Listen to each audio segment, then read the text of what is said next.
السلام علیکم ناظرین، آج کی اس ویڈیو میں ہم آپ کے ساتھ ایک ایسی نیک عورت کا واقعہ شیئر کریں گے جس کو سننے کے بعد آپ کا ایمان مزید پختہ ہوگا، اور کیسے اللہ تعالیٰ کی ذات جو ہے اس عورت کو بے شمار نعمتوں سے نواز دی ہے۔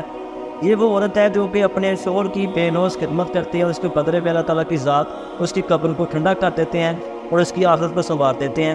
تو چلتے ہیں ویڈیو کو سٹارٹ کرتے ہیں، لیکن ویڈیو کو سٹارٹ کرنے سے پہلے آپ سے التماس ہے کہ میری اس ویڈیو کو لائک کر دیں، میرے چینل کو سبسکرائب کر دیں۔ ایک گورکن کہتا ہے کہ مجھے 27 سال ہو گئے ہیں کہ میں قبریں نکالتا ہوں یا قبریں بناتا ہوں۔ میرے ساتھ ایک ہی واقعہ گزرا ہے۔ گرمیوں کی دوپہر تھی کہ کچھ لوگ میرے پاس آتے ہیں اور آگے کہتے ہیں بابا جی قبر بنانی ہے۔ میں نے پوچھا کہ آدمی کی قبر ہے یا عورت کی؟ تو انہوں نے بتایا کہ عورت کی، کرنٹ لگنے کی وجہ سے فوٹو کی ہے۔ وہ لوگ یہ کہہ کر چلے گئے۔ میں نے عموماً اکیلا ہی قبر بناتا ہوں۔ میں نے سخت گرمی میں قبر بنانا شروع کر دی۔ دوپہر 2-2:30 بجے تک قبر مکمل ہوگی۔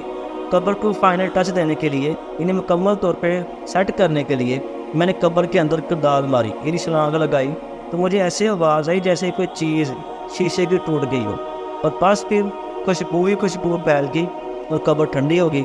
میں قبر میں ہی لیٹ گیا۔ باہر سخت گرمی تھی، اندر قبر ٹھنڈک اور خوشبو سے بھری ہوئی تھی۔ اس سے میری روح تک خوش ہو گئی۔ میں حیران اور پریشان رہا اور خاموش رہا کہ یہ کیسے ہو سکتا ہے۔ مغرب کے بعد جنازہ آ گیا۔ عورت کے ورثاء نے اسے دفنا دیا اور چلے گئے، مگر میرے اندر تجسس بھرا ہوا تھا کہ اس عورت کی کون سی نیکی ایسی ہے جس کو اتنا بڑا نام دیا گیا ہے۔ باتوں ہی باتوں میں نے معلوم کر لیا تھا کہ یہ عورت فرید گیٹ بہاولپور کے اندر رہنے والی تھی اور بجلی کے کرنٹ لگنے سے فوت ہو گئی ہے۔ ابا اجداد یہی کے رہنے والے تھے۔ میں پوچھنا ہوا، فرید گیٹ پہنچ گیا اور عورت کے بارے میں معلوم ہوا کہ اس عورت کا خاوند کچھ عرصہ پہلے وفات پا گیا تھا۔ وہ بیچارہ 6-7 سال بیمار رہا۔ اس عورت نے دن رات اس کی خدمت کی۔ خاوند کی شدید بیماری کی وجہ سے اس کے ساتھ بے وفائی نہیں کی اور دل و جان سے اس کی تیمارداری کرتے رہے۔ باوجود غربت کے اس کو محنت مزدوری کر کے کھانا کھلاتی رہی اور اپنے جذبات کو اپنے بیمار خانوں پر قربان کر دیا۔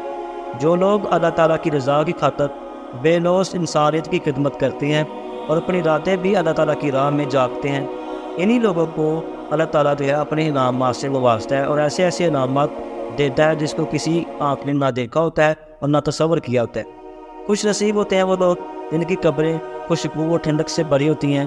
لہٰذا ہمیں بھی چاہیے کہ ہم تمام انسانیت کی خدمت کریں، ایسے لوگوں کی خدمت کریں جو بے لوث اور بے سہارا ہوتے ہیں، تاکہ اللہ تعالیٰ کی ذات ہمارے ساتھ خوش ہو۔